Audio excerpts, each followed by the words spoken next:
Hello, everyone. Good afternoon. Welcome to this week's ITS seminar. I am really pleased to introduce today's guest speaker, Scott Kelley, who's an assistant professor in the Department of Geography at the University of Nevada, Reno. In other words, just over the hill. Delighted to have Scott here today. We've actually been working on a project, well, it's done now, but we were working on a project all last year with bi-weekly Zoom meetings, and this is the first time I've actually gotten to meet in person, so it's great to have him. And that project was completely different than the one we're going to take on today. We were working with Susie Pike on some work around Tahoe. So it was a joint California-Nevada project to try and understand travel in the Tahoe Basin. So you're not going to hear about that today, but let us know if you're interested. It's really very interesting. But today we're going to hear about Scott's work on fuel cell vehicle adoption. So please join me in welcoming Scott.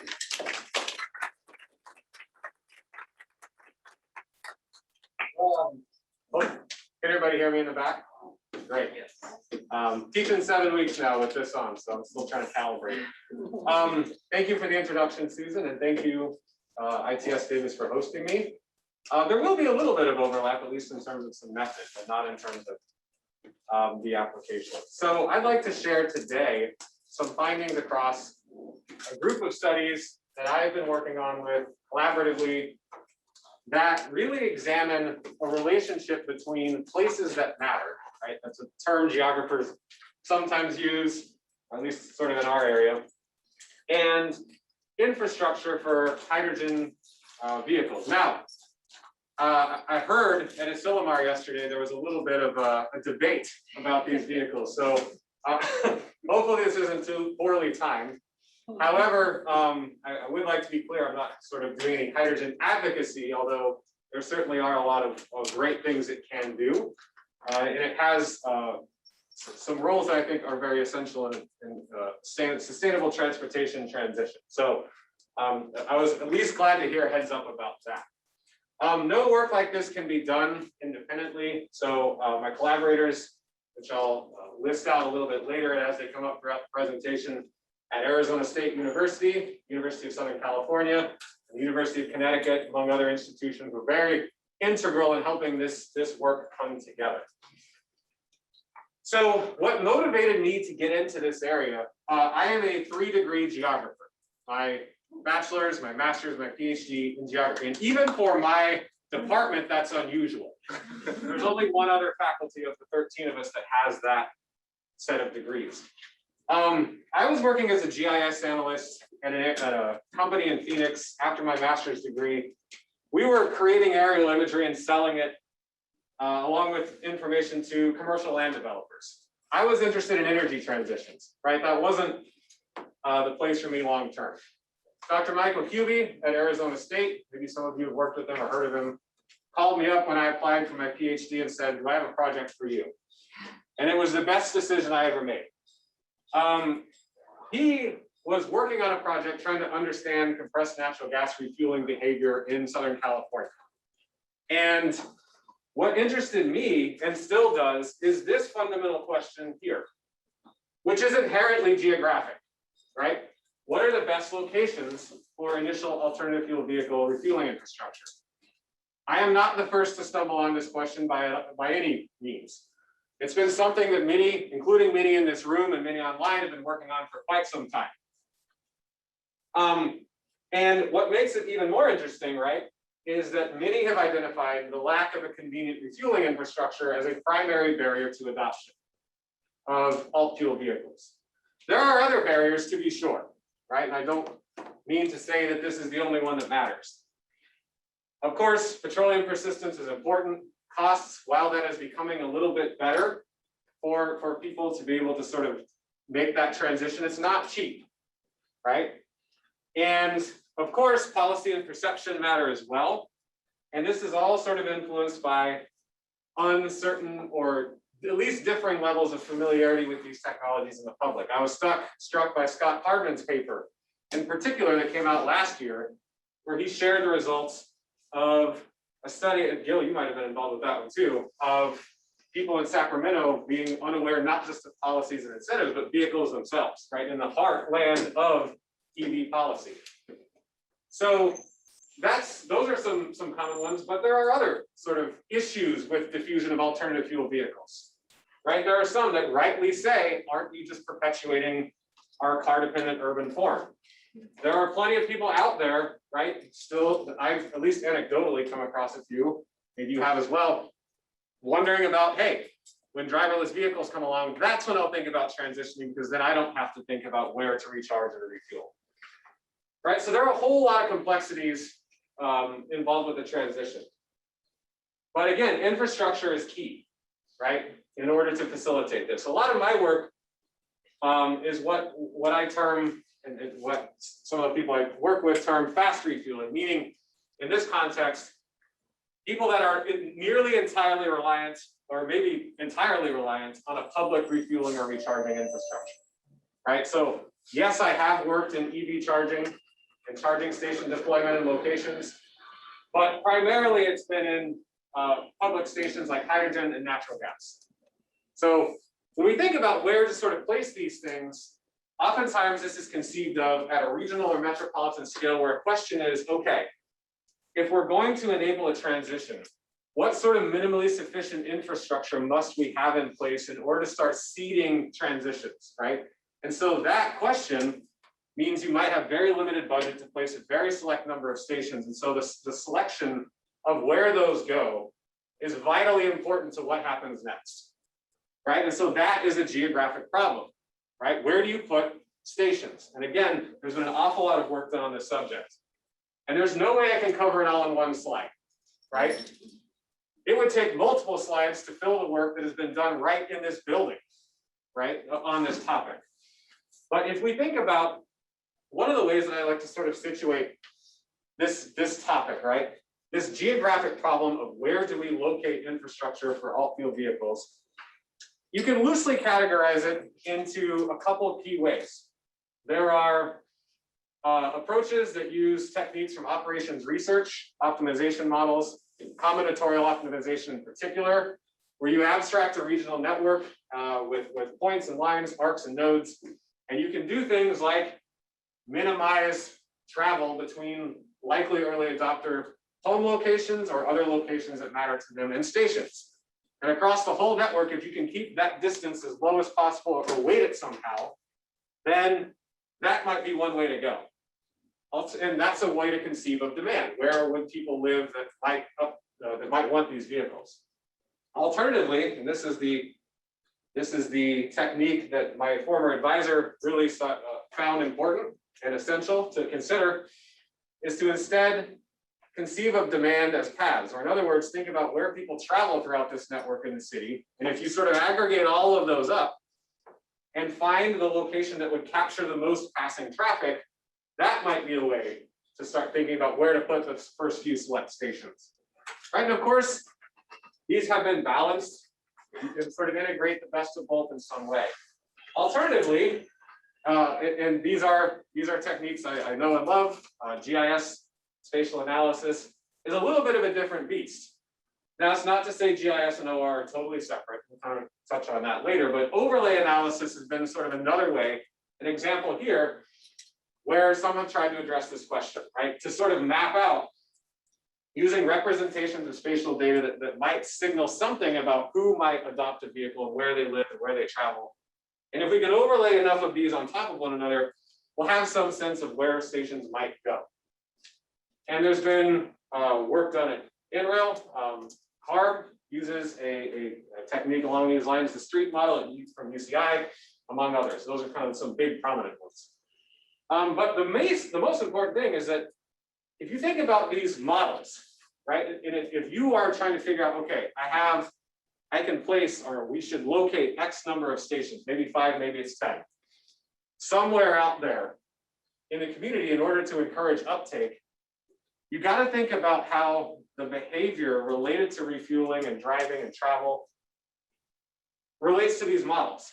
So that particular model right there often has one of the underlying assumptions there is that if you're sort of minimizing distance between a station and a home location, then people are sort of making sure they're refueling near home. This, they're sort of refueling on the way, right? We think about the travel paths. But we refuel and travel in ways that are very complex, right? And there's a huge literature on behavioral studies related to travel and refueling. And now, over time, data has become a little bit more available for us to understand this. So a lot of these models started emerging well before fuel cell vehicles came to the roads, right? And so when we tried to model where stations should go, we could access population and travel data. We could understand, we could evaluate refueling behavior of other drivers, right? Kinnemer and Sperling's work in the late 80s. I think Gil and I were talking about that last week. Was one of the papers that people still do cite because it at least was evaluating diesel drivers travel, and that was seen as an analog population. Stated preference approaches and surveys were helpful, but now there are some vehicles on the roads.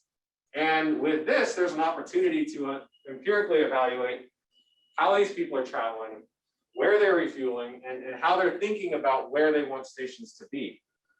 Although, you know, kind of complicating everything, right, is that we're thinking about this perhaps as from the standpoint of academics or those involved in city planning that have an idea about sort of trying to ensure in some way that we think best to locate stations to encourage uptake. But there are, of course, private interests involved, and they may have their own strategies that aren't really necessarily made public, right? And so some of the stations that are out there might follow some of these approaches that are going to be harder to sort of capture. But the other one, right, is that some of the work that's out there, including a lot of the earlier stuff we did, was about use, reacting to an infrastructure, right? The question we started asking is, yeah, what would people do? How would they think about where they would want stations before they decided they wanted a vehicle, like a fuel cell vehicle? And as I got near the end of my dissertation, I remember seeing this map. And it was significant to me for two reasons, right? So I finished my dissertation in 2015.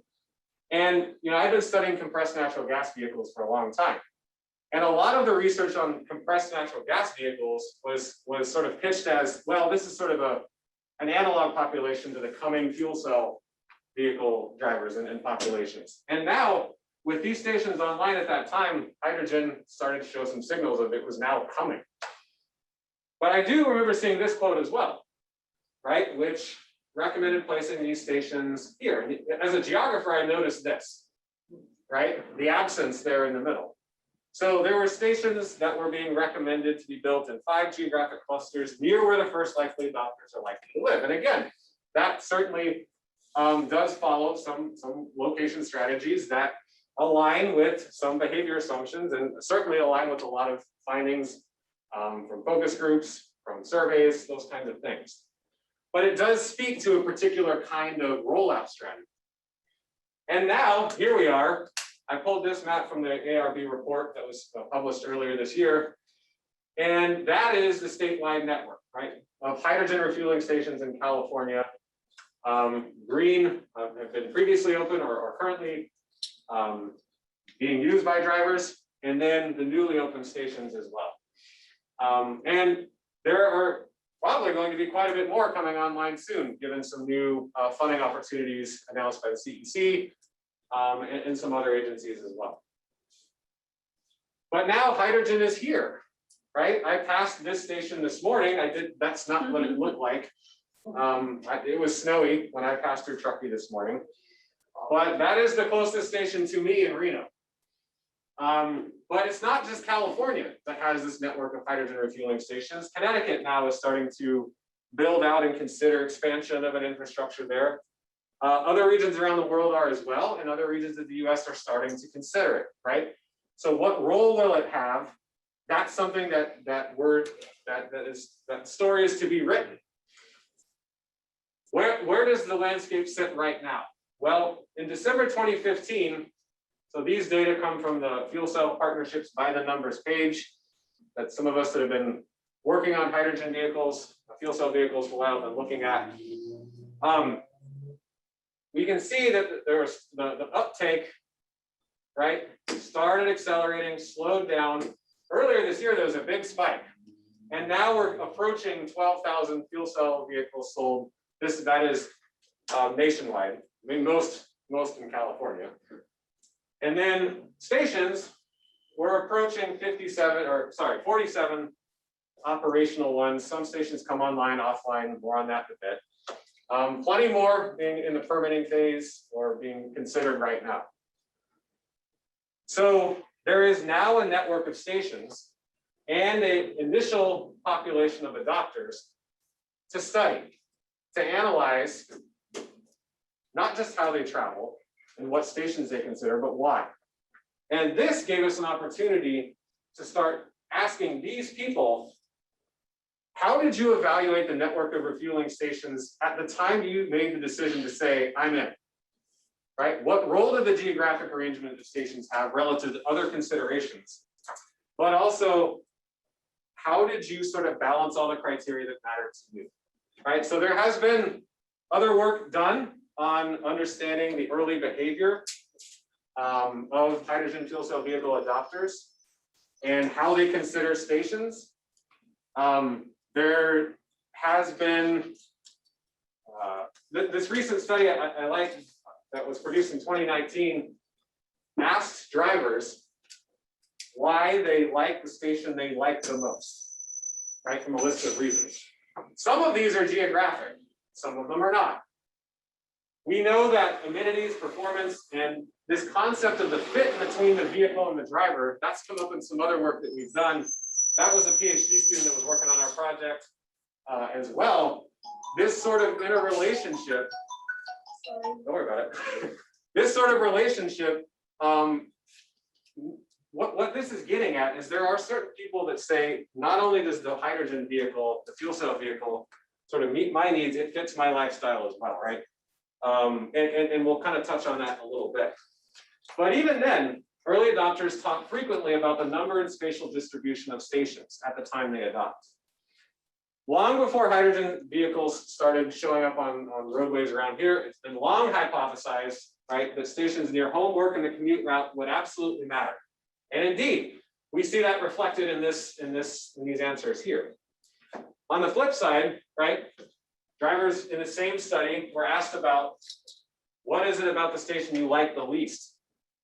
And the number one thing that came up was not reliable, right? And that is something that has been a major problem, as some of you know, with hydrogen rollout here in California. But there are some geographic considerations as well. Far away, far from freeway, right? So it's a mix, right? Geographers, of course, love to say that everything's geographic and geographic considerations matter the most. That's sort of our training. But you can clearly see it does play a role here, right? But specifying that, generalizing that, right, sort of guides what we're trying to sort of understand about this early adopter population. And most importantly, how that feeds into future station planning methods that understand and incorporate these things effectively. So we're really interested in A, how early adopters characterize convenience of hydrogen fuel cell vehicles relative to stations and other places they travel, and kind of how can we characterize that spatial relationship? And then how can we better integrate these into future network planning approaches, right, that might sort of understand this complex decision-making process that people undergo. And that sort of sets up the work that I have been working on with my colleagues since 2017 on this NSF-funded project, refueling infrastructure preferences and the adoption of alternative fuel vehicles.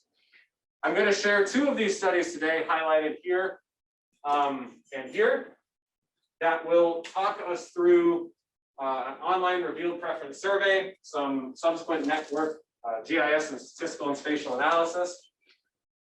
And I'm going to share the results, and that was done in California in spring 2019. And then we hosted a collaborative workshop called a geodesign workshop in Hartford, Connecticut. And this was really interesting in that we flipped this around, and instead of thinking about models and you know, what sorts of techniques would be best in order to sort of inform the locations of stations, we asked the stakeholders, any relevant stakeholders that we could think of there to tell us, right? And then we could maybe compare some of these things back to the earlier models, but also gain new understanding of the processes that matter there. We do have some qualitative work as well. If you're interested, I can follow up with you afterwards about some of the findings we've been working on along those fronts that have also led to some really interesting insights about not just the adoption process, but the role that geography plays there too. In terms of timing, the two here that I've got in light purple are the ones I'll be sharing today. The Revealed Preference Survey was launched in 2019. We've been working on a series of papers from that data set, even now. And this geodesign workshop was in fall of 2019. Some of these other efforts kind of fell in between. And we're just wrapping up the project late here in 2021. So the first project, right? Sort of the piece that tied most directly to the station planning methods background that I was talking about earlier is this question, right? Which was, instead of evaluating people using a refueling infrastructure and then thinking about, okay, what do those findings tell us about planning methods? If we can isolate the time at which they decided, I want this vehicle, and then ask them, okay, great. What stations are you intending to use and why? Right? That kind of helps us understand a different dimension here than we had previously. So we were interested in the geographic relationships of stations to home, to work, to frequently traveled routes, and to other places that they told us that mattered to them. And also of importance to us was trying to understand both subjective and objective convenience, right? So what were the things they considered, what were the stations they considered to be near places that mattered? And then could we abstract this on a network and do some GIS analysis to understand how close these places were and what were those subjective and objective relationships like? And how do those comparisons matter? We also were interested in this concept of a network of stations, as in some people might look at just one station and be like, that's the one station I want to use, but most probably are thinking about multiple for multiple purposes. And so we wanted to know some differences between stations most important or secondary or others if they had them, right? But not everybody's going to have all of these classifications. If they did, what were they? The workflow was generally, we surveyed drivers here in California who had purchased or leased a fuel cell electric vehicle, asked them some questions about the stations they were planning to use before they got the vehicle, asked them their approximate home locations and places that mattered to them, important travel destinations, and then followed up with some spatial and statistical analysis that allowed us to see, in some ways, a measure of revealed spatial convenience and compared against that of stated. Okay, so as you can imagine, trying to find fuel cell vehicle drivers is not easy, right? And as some of you know from doing this work yourselves, right? I know, Gil, you have a Mirai. Right? 12? 12. 12 or 13. Well, 12 1-year data, second place. Yeah, that's really, really useful. So, none of us live in California. This is a research team in Arizona and in Nevada. And so we sort of asked through our networks and did some email advertisement, but full credit to my master's student for this. She started exploring Facebook groups, right? And this was informed by other work that had found that information sharing in these kind of online fora was really an important part of these early adopter communities. That's how they found out, a lot of them, what stations were down, what stations they liked, what stations they maybe didn't like for various reasons. And so she embedded herself a little bit in those communities and got permission to advertise our studies there. Now, what that means is that we didn't collect any responses from people that aren't participating in those communities. So that is a key limitation to what we found, right? But we did get 129 complete surveys, and what we mean by complete in the spring of 2019 was they gave us a home location, at least one destination outside their home that they frequently went to, when they adopted or leased, and then stations that were, the number of stations they considered at the time of adoption. And we asked them to list up to 5. Look, if we could do it again, we would probably increase that cap, right? Because some people had more than 5, right? But at the time, some of these early adopters, there weren't that many stations that were sort of up and operating. Importantly, we got in contact with NREL, the Alternative Fuel Data Center data set, and got quarterly information on stations that were either available or planned at the time. And that was important for us to match survey responses, right? For what, if a driver said Irvine or Long Beach, we could go back to this question and then go back to these data and see, was the station open yet? Was it planned? And that was useful for some of our future analysis. So filling out these questions constituted a complete response. In terms of how we map this data out, this was an exercise we went through before we distributed the survey, right? That's as is good practice. We wanted to think about exactly what it is we wanted geographically, like the spatial information that we wanted out the other side. So for their home location, right? In the past, sometimes we've had them write it out or write cross streets. We embedded an interactive Google map in this Qualtrics web-based survey and asked them to drag the marker around, right? So there are some uncertainties in there, but it does allow us to sort of see approximately where their home location was. So that's how we stored home. Similarly, for places outside the home, work or shopping or social destinations, same thing. Then we asked them to tell us sort of what this location meant, right? These align with this. We then asked them to list, again, up to 5 stations. If a station was planned, that was okay by us. As in, like, we didn't throw out planned station responses, and that will come up in a little bit. Then we wanted to have them tell us the reasons that they listed the station. So they listed 5, and then we asked them, okay, what was it about this station that why did you list it? And this was a set of pre-generated reasons, but there was an open-ended text box as well. We didn't group these accordingly in the survey. They were in one list, but of course, we were interested in the geographic reasons, although some of these definitely interrelate, but also some questions about the station, right? Was it unreliable?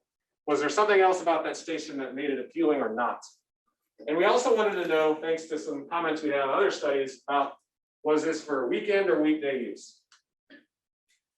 And so real quick on the methods, what did we do with all that spatial data? Well, we had a whole lot of points for home locations and work destinations and shopping destinations, et cetera. The first thing we wanted to know was how close were stations to home locations. And in order to do that, we located this point on the network or where their home was. We knew where the stations were thanks to our quarterly historical data. And we generated estimated shortest travel time paths in ArcGIS. These were batch processed using Python 2.7 in the ArcPy module in ArcGIS. And look, we use free flow, we assumed free flow travel times. We understand that's a dangerous proposition in California, right? As in traffic matters. We also stored travel distances between stations as well, right? But assuming free flow travel times at least allowed for a comparative baseline, right? So yes, something that might be 10 minutes away right now could be an hour away at a certain time of day. We certainly understand that. So please just contextualize accordingly when you see some of these results. The other thing we wanted to know was not just how close stations were, right? But did they list the station that was closest or second closest or third closest, et cetera, to home or to work or to a destination, right? So at certain times of the study, there might have been 40 stations available. Of the 5 that they listed, were they relatively near these locations or not? So we compared the distances from homes to all stations available and all stations planned at the time they decided to adopt, and stored those times in the rank order positions. Then we wanted to sort of remember another sort of station planning approach is to look at people's travel routes and capture as many of those as possible.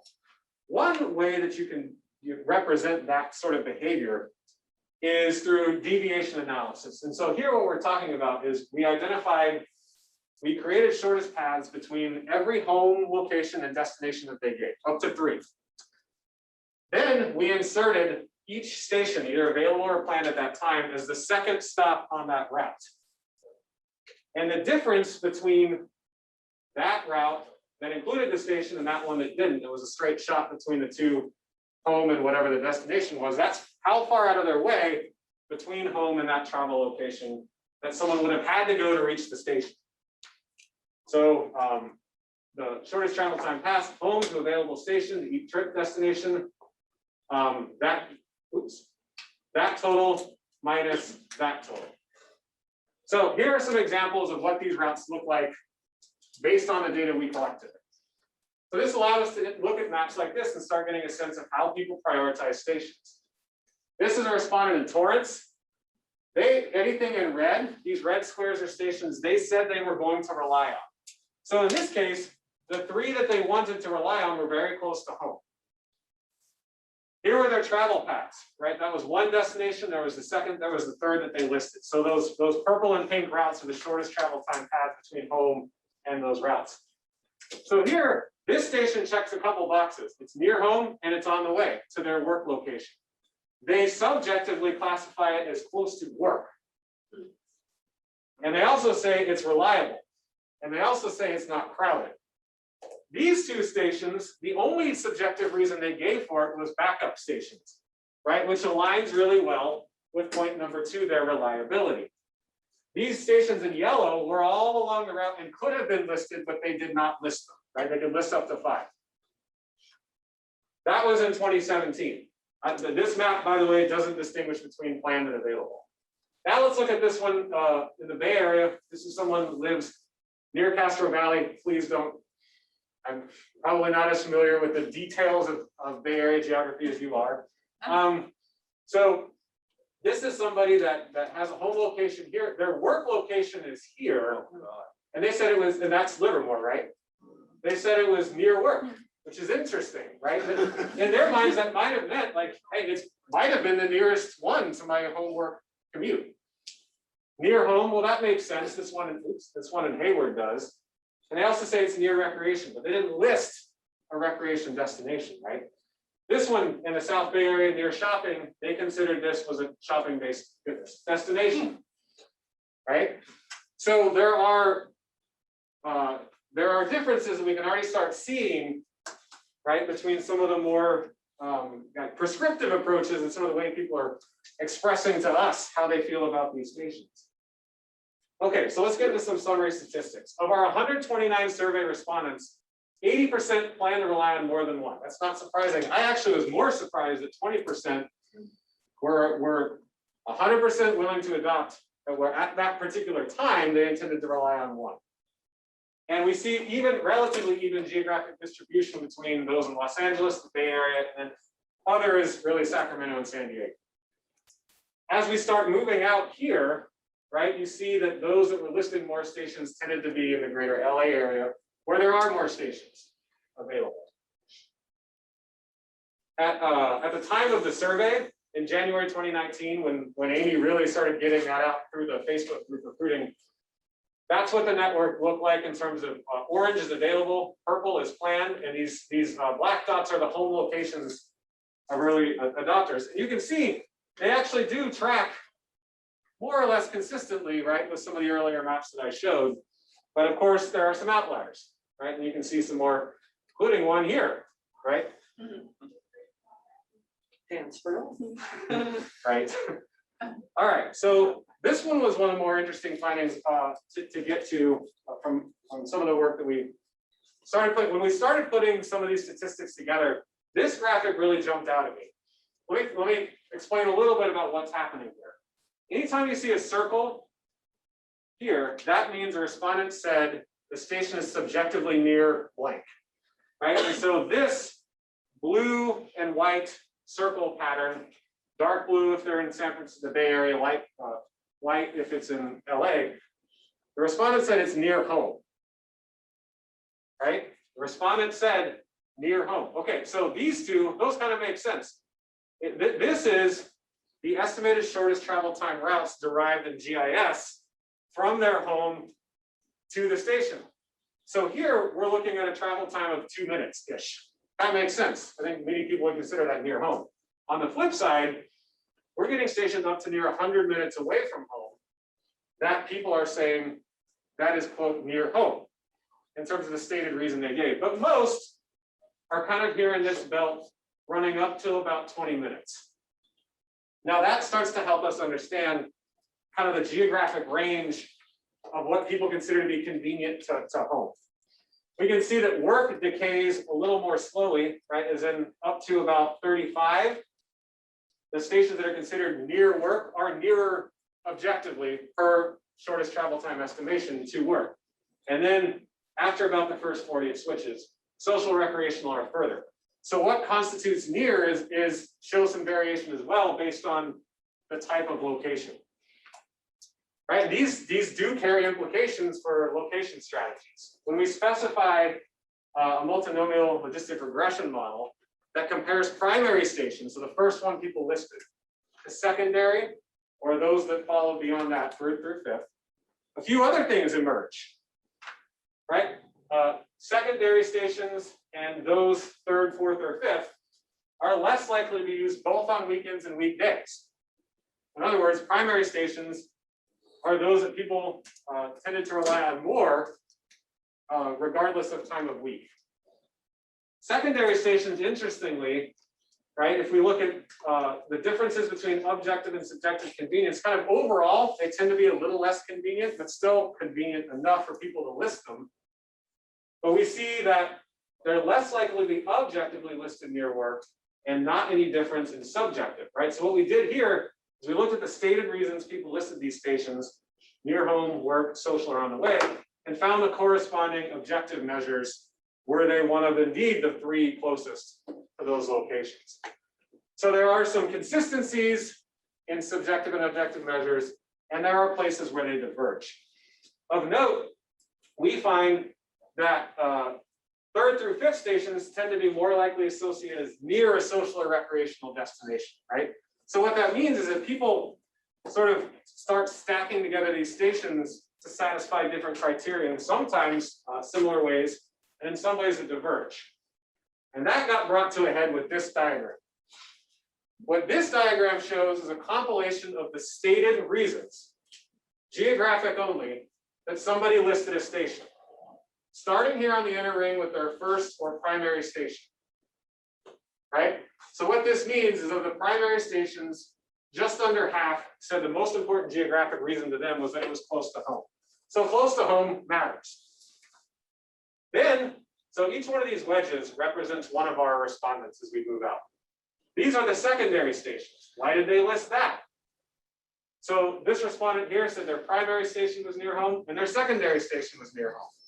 Primary station near home, secondary station was on the way, right? Or yellow would be social or recreational, right? But then on the other side of the diagram, we see that sometimes there are cases where the primary, secondary, third, and fourth station, the reason they give isn't it's near home, right? Home, of course, this light blue is found throughout this diagram, as is work, as is on the way. But what's really striking is there isn't a lot of consistency, especially when we get out to this third ring of the order in which they stack them. So what that means, or what that seems to signal, is that drivers are assembling a portfolio of stations to satisfy meeting these criteria in very different ways. And once we get to station number 3, it really turns into a hodgepodge, right? So some have stations that they don't at least tell us is subjectively considered near home as the reason they picked it.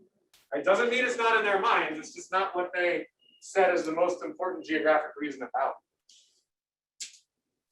There are, of course, people sort of gave multiple reasons, like 3 at a time for listing one. So it's complex, and it sort of reflects the way that we all sort of prioritize perhaps visiting some of these locations for different reasons, right? For some of us, it might be near Costco. For some of us, it might be near daycare. For some of us, it might be on the way, right? And those stations can satisfy all those things. So the big take-home messages from this yes, as we can clearly see throughout, proximity to home, work, and the commute route are important, but how drivers sort of stitch together stations to meet those requirements does differ. And there are some that sort of prioritize other geographic criteria first, or more prominently at least. The most striking thing here is the unique combinations of stations and the ways that they satisfy geographic criteria. We also note that primary stations being aligned with weekday and weekend use was interesting, and the sort of different roles that secondary and some of these others played against one another.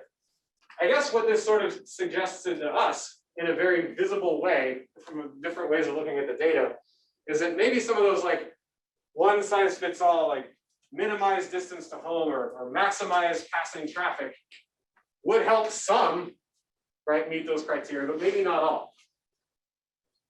And so these one size fits all station location methods have some use and have some benefit, but might be limited in other ways for people that are considering other criteria.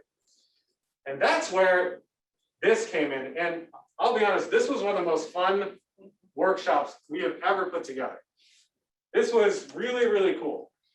Okay, so this geodesign technique is a planning method that really sort of takes collaborative expert knowledge, you hand workshop participants an easy to use, web-based, in this case, GIS mapping platform, and you let them plan the network of stations. And you structure this workshop in such a way that you build towards eventually mutually agreed upon collaborative design. We'll walk through the steps that got us there. The goal here was to convene a collaborative group of stakeholders to negotiate, vet, and ultimately recommend together a list of stations to build in Hartford, Connecticut. Right, so one of the things we've often heard when we submit our work is, oh good, another California paper, right, on hydrogen, because that's, where else are you going to find vehicles and drivers? This was an opportunity to geographically move into a different area. So the Hartford area has one existing station and one plan it had at the time, and that, as far as I know, someone might correct me here, but as far as I know, that's still the case. We asked them to say, okay, if you could build 8 more in addition to these to get a network of 10, where would they be? Because we wanted to know, A, sort of what that would look like, and B, how might that compare to some of the prescriptive station planning approaches, right? So we ran those as well in the background to compare against later. This took a year to put together. We had a lot of help on the ground in Connecticut to help us identify a location, convene stakeholders, reach out to people. In the end, we got 17 people to agree to work with us over a full day. It was an 8-hour exercise. 7 from academia, 4 from government, 3 from industry, and 3 from what we call hydrogen research and advocacy, stakeholder groups interested in seeing hydrogen fuel cell vehicles in the Northeast. These are names, and this is important, that we gave to this group of respondents. We were soliciting everyone from folks at Toyota to folks building stations to folks involved in city and municipal planning to departments of transportation, you name it. Anything relevant to the process of planning a network of stations, we wanted them at the tables with us, community groups, etc. 17 in the end decided to do it. The software that they used to do it was a free open source web mapping. It's a web app that we built in R called Collab Location, geodesign software. It was built initially to plan a network of natural gas refueling stations for trucking in the Southwest. But a lot of geodesign work in the past had been about typically planning the locations of things that would probably be best represented as polygons. In our case, we were planning points. And one of the parts of the geodesign process is you want to include some data in this free, easy to use web mapping platform that they play around with. But you also want to know data about the area that maybe they can teach you. So in talking to the stakeholders ahead of time, these are the data we loaded into the web-based app. The locations of the 2 stations, the locations of gas stations that were there. So for zoning and permitting purposes, those served as good candidate sites. but also things like daily traffic, population, trips, travel data, right? Data that are available, things that I kind of shared early on that were important data to the planning process. We also ran the optimization models, again in the background, which recommended 8 station locations. And then we had those as a layer that people could turn on or off, right? And we described them. I'll talk about kind of where we talked about them in the workshop. And some of these other data as well. But throughout the process, we found that people relied on other data important to them. So here was the actual workshop, and here is the mapping interface in the background. And so the way the workshop was structured, we introduced everyone to the problem, although they'd been briefed ahead of time on what we were trying to do. We asked them to think about all the things that go into the decision location of where stations should go and what all workshop participants should consider. We then said, here's how this is going to work. You're going to be broken into 4 groups. Academia, go sit at one table. Industry, go sit at a table. Hydrogen research advocacy, go sit at a table. Government, go sit at a table. You have an hour to plan a network of 8 stations. Go. Right, with this free software, this interactive map that we built. And so these are the computers and them working at the tables within their groups. After an hour, they came back to the front of the room, showed their design, and talked about why. They had 5 minutes to do it. All 4 groups heard the presentations from the others. Then, right, we sort of laid out where each point where each group wanted the network of stations to go. The first thing they told us, all groups independently without talking to each other, was that 8 stations was too many. They said 6 tops, right? This included station developers, auto manufacturers, academia, government. Everybody did that independently. But you can see there's already a spread, right? So here's green, that's government. Yellow is academia, orange is industry. Most of the groups, so those of us working on the project team, we sat with each table. Like in case they had technical issues, we could help fix things. We also took notes about the criteria that they were talking about. Almost every one of them tried to align home locations of early adopters or popular locations with stations. And by this, every table independently said the words Trader Joe's or Whole Foods at least 10 times, which was like, oh, yeah, that's not something that I had really thought about ahead of time, but it kept coming up again and again. But that says something, right, about sort of how people are thinking about this process. The only group that looked at the optimization model outputs, and we, at the beginning of the workshop, said, this is what they do. This is how they've been used. One turned them on. That's it. It was not academia. It was hydrogen research and advocacy. Right? And that speaks to a disconnect, right, on some of these techniques as well. A lot of them started talking about fleets and fleet customer bases, redundancy. And a lot of them were talking about co-location and cooperation with EVSE equipment and electric vehicle rollout. The funniest thing, but also sort of heartbreaking, is that, okay, the way this workshop is structured, 4 groups see the 4 plans, then you collapse them down to 2, and then have them go through the process again. You ask the groups, okay, you've seen each other's plans, which group do you agree with the most? Academia said that they would be agreeable with all 3 of these groups. Only government felt moderately agreeable with academia's plans. Industry and hydrogen research and advocacy said no. It's a non-starter. So these 2 worked with each other to build another plan. And these 2 worked with each other to build another plan. Right? So then we went from 4 designs down to 2. Once again, we had an hour. They had an hour to sort of take their 2 independent designs and make 1. And then get up in front of the group and share why they planned what they did. The consensus design, so they saw the 2 designs, and then they decided, okay, you can see where probably the next step is going. You take the 2 and you go to 1.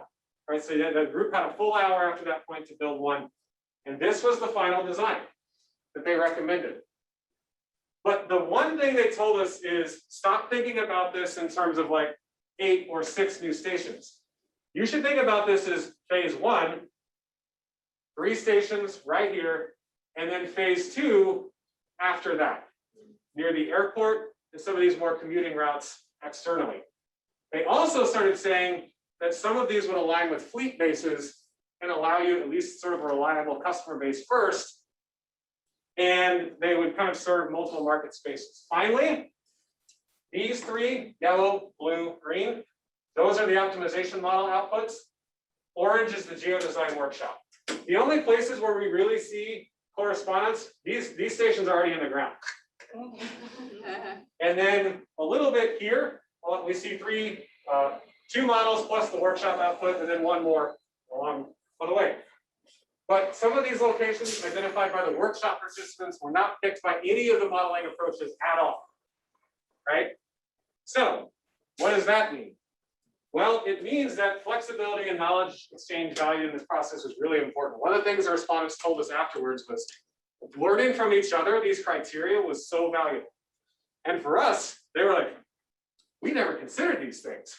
And we should have been all along, right? Things about prioritizing sites with common landowners, candidate site topography, right? So, I mean, those have been planning stations for a long time, but probably thought about these things too. They were thinking about things like impacts on local traffic, but the revising number of stations to be built and having them tell us how many would matter was important. Okay, gonna start to wrap up here and open it up to questions. So where did this sort of leave us? Well, the most important thing we've come to realize is that we now need to say, okay, what about the station planning methods, right? What should this feedback look like? Well, there are a number of them out there that prioritize geographic convenience differently. Maybe things like multi-objective models should be looked at more. Activity-based models have been around for a while, sort of calibrating these to incorporate all these different combinations of criteria are important. Can we combine the strengths of the sort of overlay analysis approach with some of these optimization approaches? But also, right, can we inform what is this feedback loop going to look like as we go? So we did 1 geodesign workshop in Hartford, Connecticut. It would be a problem for us to say, okay, well, we've gleaned these factors from that 1 workshop. That should be the way that this unfolds from here on out. Yeah, that works for Hartford. Is it feasible everywhere? Will different criteria come out? Can everybody afford to spend a day talking to us about this, right? Those are uncertain, but this kind of effort would be really good to pursue going forward. And also, listen, location decisions are complex and not always made public, right? And so there are certain sort of strategies that can be recommended, but ultimately what bears itself out in terms of what's on the ground will include some of these things, but there might be some other criteria that change ultimately where they go. But the other thing that we're starting to see is that we're moving into an area now where the vehicles have been on the road for a few years. And so are we getting mixed signals? Can you get mixed signals between early adopters and those that have been using the vehicles for a while? And sort of how do you sort of calibrate both of those needs as you move forward? How do you interact with electric vehicle policy planning, battery electric vehicle policy planning as well? And then unreliability is clearly important. A better conceptualization of this is something Bill and I talked about last week, is important. But who knows? Maybe over time this issue will become less pressing. And then of course there's all these data from location-enabled devices, location services, right? How can we start using that instead of only relying on surveys or things like that? And so this is now where I acknowledge our project team. So this picture was taken this was fall 2018. We were doing Zoom calls back then because of geography. And so thank goodness we had that framework in place. That's the ASU team, Ryan Stotts, who helped us considerably with the qualitative methods. Oscar Lopez, PhD student, that's Mike Cubey, and that was me tuning in. Darren Riddell at the Spatial Sciences Institute at USC has run geodesign workshops and was invaluable in setting that up for us. And my master's student, Amy, who's graduated and now working in South Carolina. So with that, I'll end it and open it up to questions from the audience. Thank you so much for having me.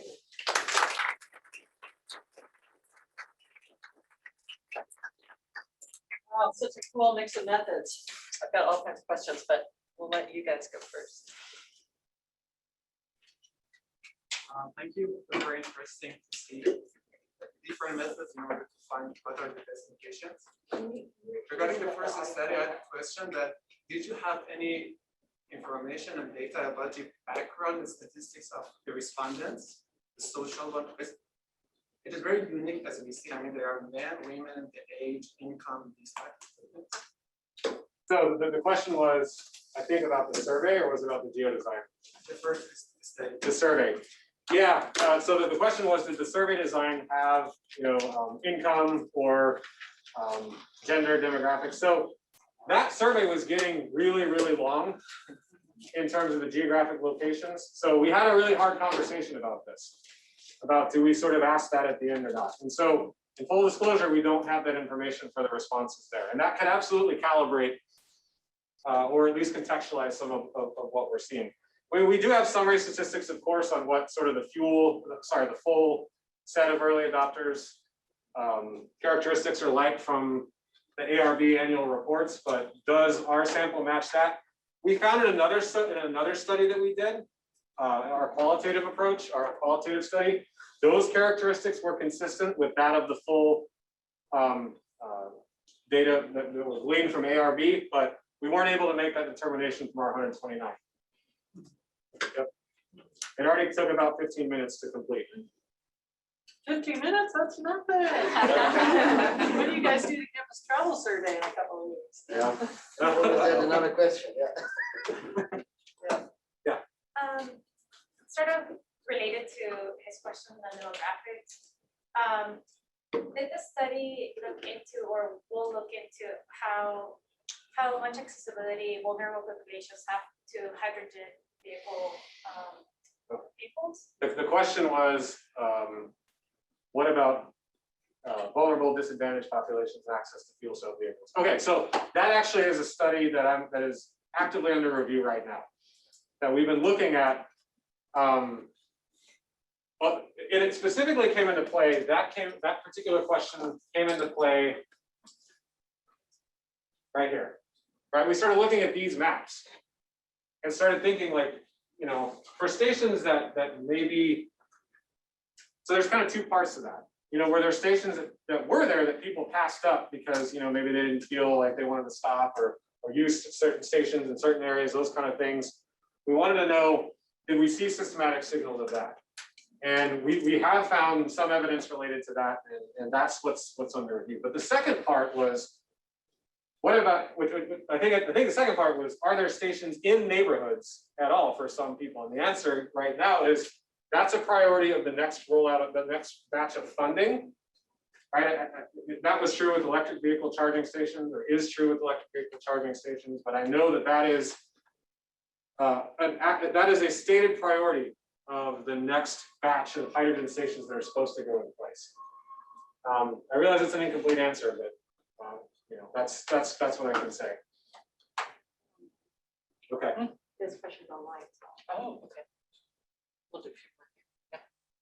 You mentioned that the reliability of stations is important, but I'm not sure what does reliability mean in that context, that they're open or that they have fuel. That can include stations that are offline, don't have fuel.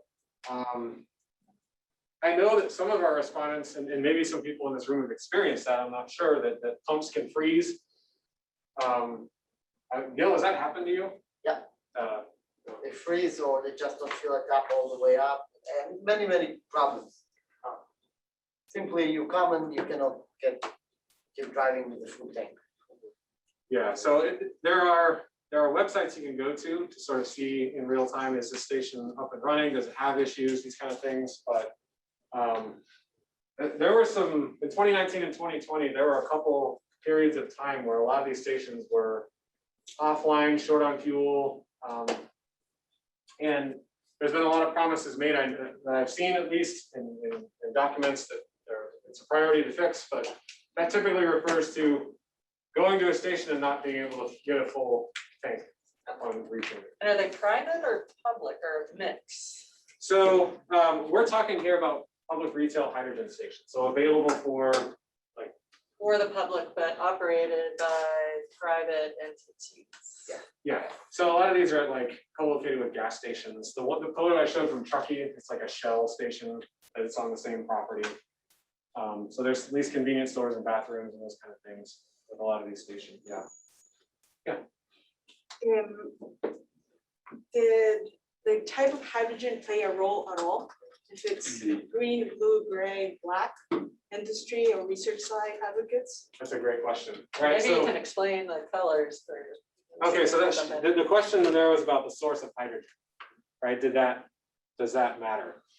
Renewable hydrogen versus, some of the ones that are more, a little bit less carbon neutral, I guess let's put it that way. So with the there were a number of people that expressed some concern about that particular topic. And I think you and Scott, maybe it was just Scott Hardman, worked on a paper We are working on one, yes. that, well, I remember there was the interviews you conducted of drivers, Tesla drivers, Yeah, that said that was a real big turnoff for them for hydrogen. The stations, right, they are supposed to be at least 1/3 renewable source. Some of the more, and I think those that are eligible for the LCFS program have to be up to 40% renewable source. So it's an area that ARB is actively trying to help work with. But yeah, for a lot of prospective adopters, especially people that ultimately consider getting a fuel cell vehicle, but then don't, that's one of the things they talk about as why. Yeah. Okay, so we do have two questions online. Okay. So one of them is from Vishnu Vijayakumar, I hope I pronounced that correctly.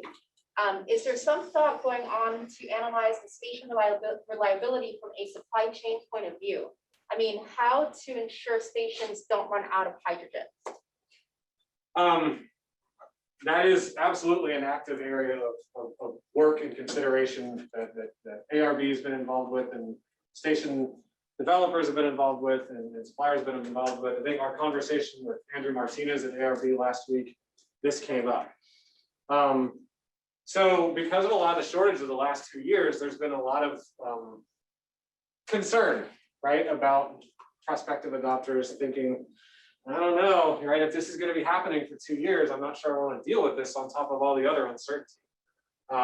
So yes, all the stakeholders, certainly here in California, I know, maybe others can speak up if they know otherwise, are certainly actively working on it. All right, we'll do it.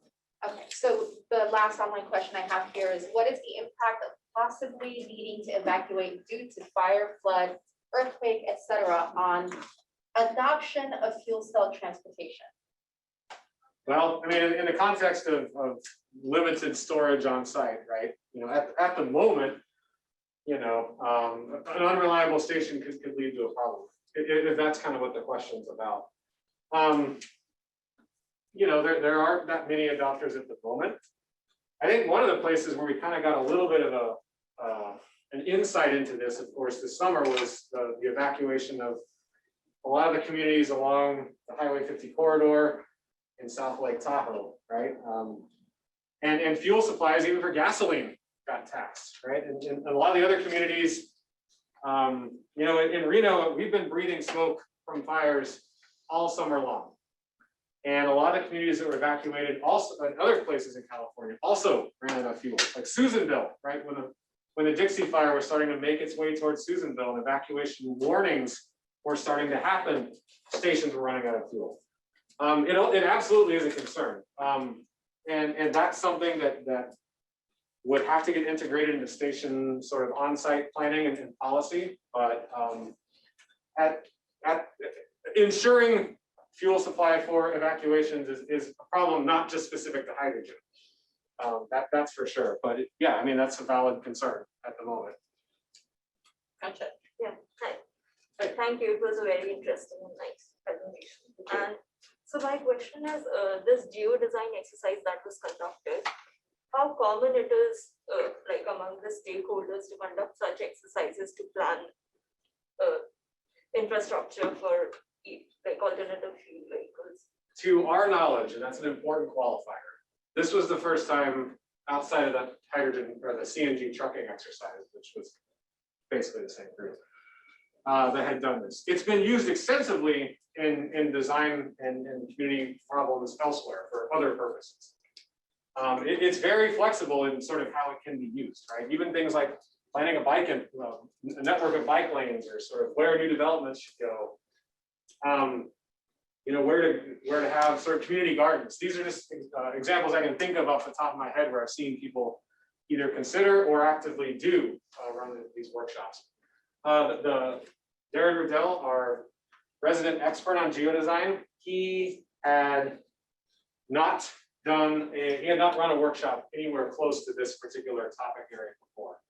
So we had to spend about 6 months trying to get him up to speed on sort of what we were doing, some of the considerations that he could sort of take that knowledge and run the workshop accordingly. So we're definitely interested in trying to do sort of more of these elsewhere. Yeah. So yeah, I'm interested, like in the survey, do you capture their motivation for adopting fuel cell? And then, because I have a follow-up. So the motivation for adopting a fuel cell vehicle, we captured that in a different study. Oh, okay. But it didn't but you're right in that sort of why did you adopt came from this group of 12, Oh, okay. not the 129. Oh, okay. Because it just like the close to work thing is interesting, or it's just like not close to work at all, or because I would imagine that charging is a barrier to fuel cells, and so I'm wondering if, like, for them, they just are so into the technology that they don't care about how far away it is, and they just are like, yeah, it's close. Okay, I'm glad you brought that up. So one of the key findings we did, so this came from that content analysis, interview-based qualitative work that we did. One of the key, which I didn't talk about during the main talk, but I had on ready in case a question like this came up. So one of the key things that we found is that this group of people felt very strongly that they wanted to be seen as champions of this new technology. And the one thing they really wanted, we kept hearing, was they wanted like a sticker or a decal that said like fuel cell or hydrogen or something. So they could communicate outwards, right, that they were sort of enthusiastic early adopters. So your point about like, are there groups of people that really feel passionately about this? Is that involved? Yeah, absolutely. Absolutely. We interviewed a guy who said he bought it because everyone have Tesla. Yeah. You think that it still be the Yeah, absolutely. Right, on the motivation side, probably was did you consider the incentives at the time, Connecticut and California, everybody got a tax credit, maybe? Yeah, they did. I think it's been 7,500. yeah, they got tax credit and they get free fuel. Everybody who get this car. 3 years, right? 3 years of. Yeah. Yes. 3 years. Yeah, I think that's important too. Totally. Yeah, I mean, so it's a nice incentive, but even with that, these vehicles are not cheap. Yeah. Trisha. In the geodesign workshop, did you do anything to ensure that everyone was contributing equally? That's a great question, right? So, oh, sorry. The question was, how did we ensure that everyone at the geodesign workshop contributed equally? Is that, did I get it? So, you know, you're definitely talking about something that we were concerned about, right? You get a dominant talker at a table and somebody won't really pitch in. So that was one thing, that was one of the reasons we had somebody sitting at every table to sort of say at calm moments, what do you think, you know, about these kinds of things?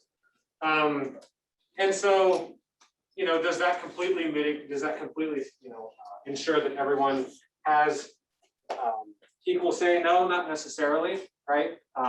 So that is one of the limitations we wrote actually in the paper, that somebody, a dominant personality might sort of lead that design in a way that if they weren't there, you'd see something a little bit different. That's a great point. Can I follow on that and then we'll get Yeah. yours? Is was interesting that you divided people by Yep. type. Yep. Yeah, because my first thought would be mix it up, but maybe it was very conscious to. So we were following, more or less following a pre-established method that had been recommended for these other geodesign workshops, and that Dr. Rudell recommended as well. I mean, that was, what you just asked was an area that you debated as a team. I would like to follow up on that too. Yeah. We did quite a lot of these workshops for fast chargers. And what I'm struggling with, and maybe you already have an answer, is that I felt that we get to a consensus, but I felt that many times it was the blind lead the blind. So how do we know that we actually get the right answer, not just a consensus of a lot of wrong answers or some common knowledge? Okay, so let me go back to that design right here, right? So this was sort of the ultimate end product. The idea there is that the idea behind that framework of the way you run those workshops and you group everybody is you want to sort of see what that general stakeholder group thinks, and then get the stakeholder groups to sort of interact with each other afterwards. Now, I'm sure you could run one of these workshops and mix people up, right? But the way that the designs might converge might be different. And it might be worth exploring in some of these future ones. But to that question of like, okay, here's the design they produced, is someone actually going to use it? Which I think is that more or less what I heard?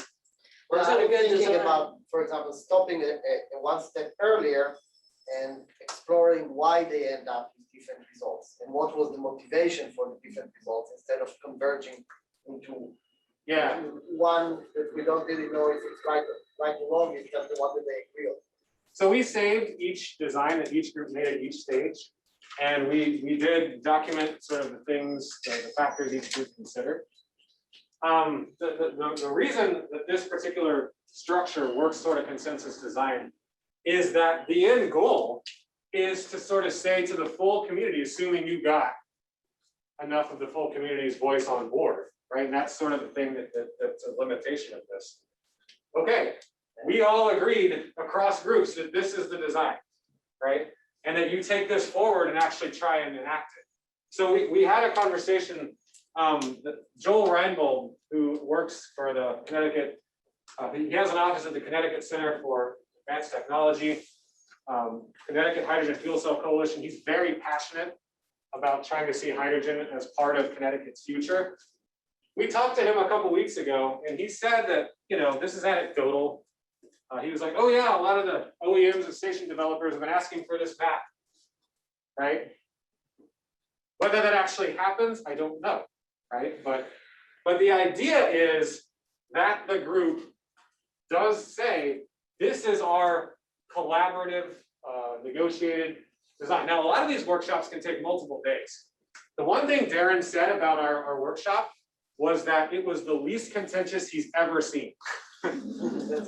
He says that a lot of times you start planning things like bike networks or locations for new infrastructure at all, it gets contentious and people will scream. So he was training us on how to start reducing conflict, all of us, before we went to the workshop, and we never had to use it. Right? There were times when people were like, oh, that's a good idea, maybe we should move it along, right? So maybe we got it easy, right, with this particular workshop. Yeah. Oh, sorry. What climate change risks or extreme weather pose the greatest threat to hydrogen fuel cell infrastructure? I don't even know that's what. I guess what prominent risks or threats are there? Prominent climate change risks or threats posed to hydrogen Fuel cell infrastructure. in a way that would be different than electric vehicle infrastructure, or I guess, is there anything specific, are there any unique vulnerabilities or strengths that hydrogen fuel cell infrastructure would have in the face of more extreme weather events? That's a really good question. I'm not sure that I can think of something specifically vulnerable about hydrogen. Perhaps part of its supply chain could get disrupted. But I'm not sure it faces a whole lot of distinct.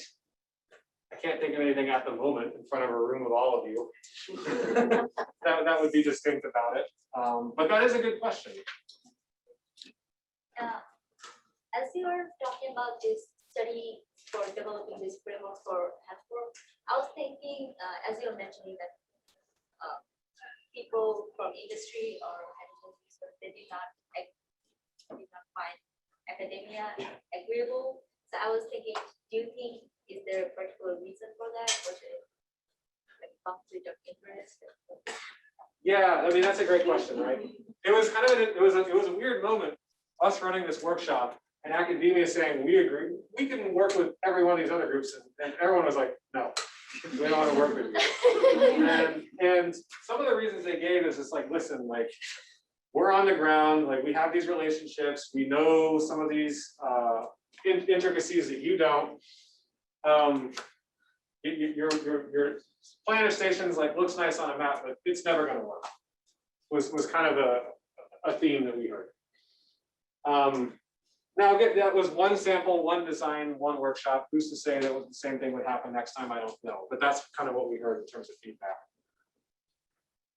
Yeah, I was wondering if the design actually was later or during that time crossed with maybe land use regulations and land availability, because you might get this design and then can't do it on the floor.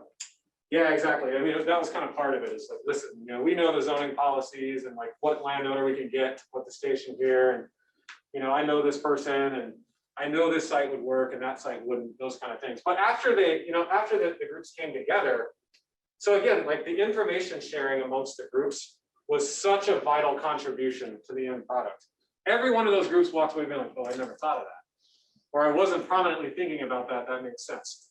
So they each learned from each other, right? So just because at that particular moment, people are like, no, academia, I don't agree with you, doesn't mean they found academia disagreeable. It's just that as the workshop went on and some of that information got exchanged, that led to different designs. And academia was very much part of that process. All right, we're almost out of time, but there were two questions on this side. I guess like so you said that you provided this like optimization overlay, and then like no one really used it, and I think that's probably tied with like this distrust of academia in the first place.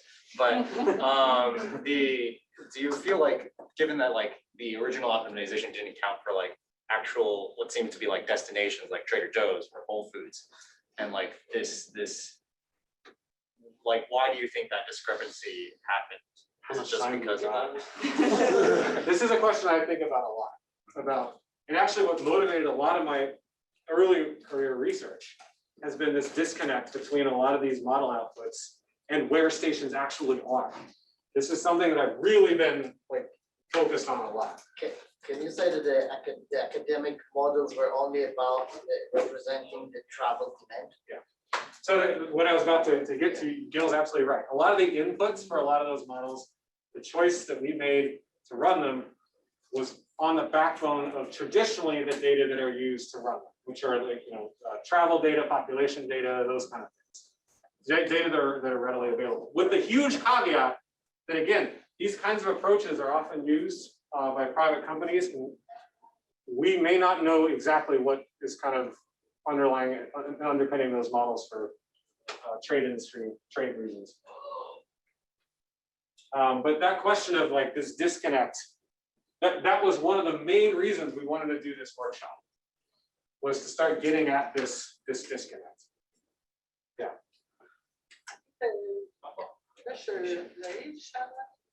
Yeah, I had a quick question. This is more to go off the climate change effects one. Like hydrogen production is more energy intensive, right? In terms of compressing the hydrogen gas.